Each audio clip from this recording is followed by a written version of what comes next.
Alors, bonjour à tous et bienvenue à cette présentation, cette nouvelle capsule Kill. Je me présente Charles-Mathieu Lachombe, kinésiologue préparateur physique chez Excellence Sportive Laurentide. Aujourd'hui, le sujet de discussion, c'est les bains de glace, ou sinon on pourrait dire aussi une autre expression, l'immersion en eau froide. On voulait voir les effets sur la récupération au niveau d'une population qui était, pas vraiment athlétique, plus population générale. Donc, c'est l'article ici que j'ai décidé de choisir. C'est une méta-analyse de 2023, donc assez récente comme méta-analyse, comme recherche. Ben, qu'est-ce que l'immersion en eau froide? Ben, dans le fond, ça a été beaucoup popularisé au niveau des 15-20 dernières années par un certain Wim Hof, qui est un homme célèbre des Pays-Bas.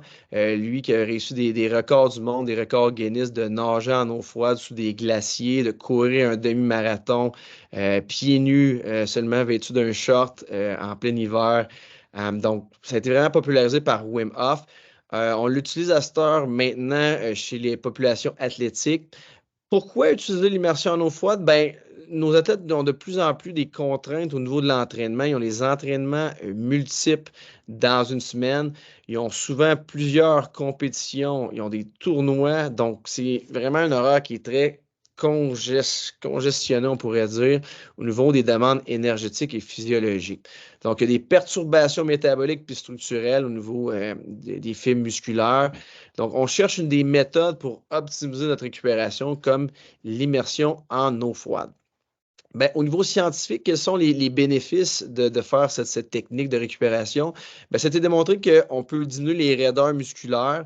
On vient aussi diminuer la fatigue musculaire, les dommages musculaires. On voit aussi des impacts positifs sur l'augmentation de la performance athlétique. Par contre, il y a certaines recherches, bon, ça date un petit peu de 97 et de 2007, qui y avait fait une étude sur l'immersion en eau froide chez des athlètes et on voyait des effets négatifs, comme dans toute étude. Donc, qui dit vrai là-dedans? On verra un petit peu les impacts chez différentes populations tout à l'heure. Des fois aussi, ça peut être ça un effet de placebo, dans le fond, de dire que je fais une immersion en eau froide, si je crois vraiment que ça va marcher, ben des fois, il y a bien des chances qu'au niveau psychologique, ça m'aide aussi à récupérer, comme les recherches ici à côté. Au niveau de la méthodologie, les chercheurs ont analysé plusieurs paramètres au niveau de la récupération, comme les raideurs musculaires, la perception de la fatigue notée en RPE, les sauts en hauteur, un counter movement jump qui est un saut à contrebas, des marqueurs biochimiques qui indiquaient un peu les dommages musculaires, comme vous voyez un peu les noms scientifiques, la kératine kinase, les autres ici énumérés. On voulait aussi voir les marqueurs inflammatoires. Vous avez un petit peu la terminologie plus scientifique juste à côté. Au niveau de l'étude, grosso modo, quels étaient les paramètres pour inclure les recherches? Ben, l'eau devait être entre 5 et 15 degrés Celsius, c'est-à-dire, on pourrait dire, l'eau la plus froide de votre robinet. Aussi, c'était pas juste fait avec des athlètes. On a pris quand même une grande population, athlètes, pas athlètes. Donc, il y avait un peu n'importe quel statut athlétique. On a recueilli au final 20 études pour faire la méta-analyse.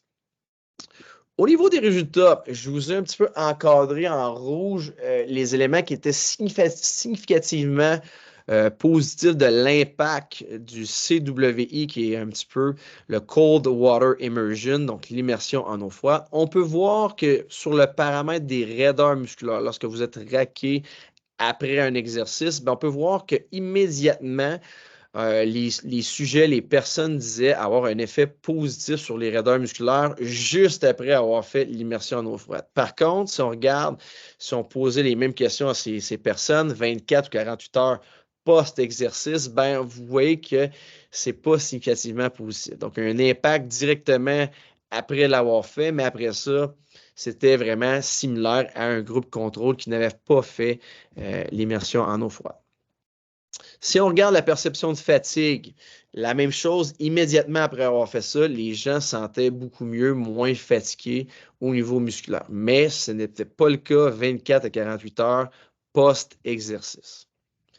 Si on regarde maintenant la créatine kinase, qui est un indicateur, un marqueur de dommages musculaires, là, on pourrait voir qu'immédiatement, il n'y a pas de changement avec l'immersion en eau froide. Par contre, il y avait une optimisation, une amélioration des dommages musculaires 24 heures plus tard. Puis là, on peut voir comme un genre de phénomène de cloche, qu'il n'y a pas d'effet. Ah, il y a des effets 24 heures plus tard et finalement, ça se résorbe 48 heures post-exercice. Au niveau du lactate, il y avait juste des effets bénéfiques 24 à 48 heures post-exercice, mais il n'y avait aucun effet immédiatement ou ce n'était pas significatif. Directement après. Au niveau des marqueurs inflammatoires, je vais aller rapidement au niveau des deux marqueurs inflammatoires qu'on analysait que la recherche. Vous voyez qu'il y a peu de recherches qui ont été cumulées vis-à-vis les autres éléments de récupération, mais on peut voir que ce n'est pas significatif. Il n'y a pas d'amélioration des marqueurs inflammatoires avec la méthode d'une immersion en eau froide. C'était la même chose avec IL6 comme marqueur. Maintenant, un petit tableau résumé, les deux, on pourrait dire, les deux effets, c'est vraiment sur les raideurs musculaires. Donc, vous voyez les flèches de bas dans DOMS, dans la colonne DOMS, avec le 0 heure, donc directement, immédiatement après avoir fait de l'immersion en eau froide. C'est pas mal les deux principaux.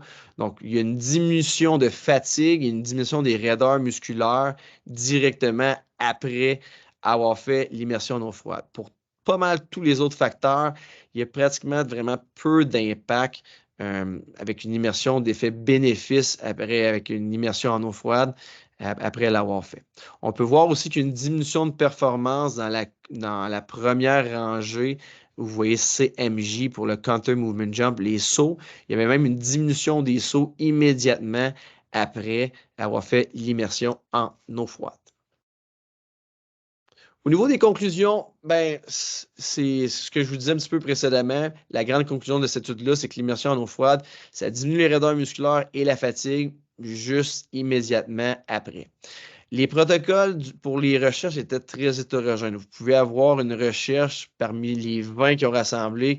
C'était des séries de 100 mètres en natation. Il y avait 45 minutes de vélo, un demi-marathon, des séries de sprint. Donc, c'est vraiment difficile de voir est-ce que si je pratique un sport pendant plus longtemps, l'impact de la méthode en immersion en eau froide va être plus bénéfique que si je fais une méthode plus avec des sprints. C'est vraiment très difficile de s'y retrouver, donc c'est très hétérogène, puis c'est vraiment très difficile présentement d'établir vraiment des lignes directrices très précises. Il faut dire aussi, je vais vous ramener un petit peu en arrière, c'est très variable aussi d'un individu à l'autre. Donc, par exemple, je vous prends ici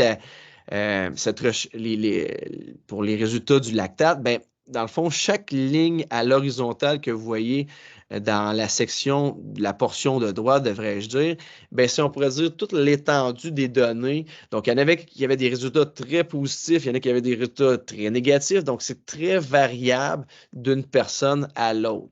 Donc, ce qui vient un petit peu renforcer que c'est variable, puis il faut y aller vraiment peut-être plus cas par cas.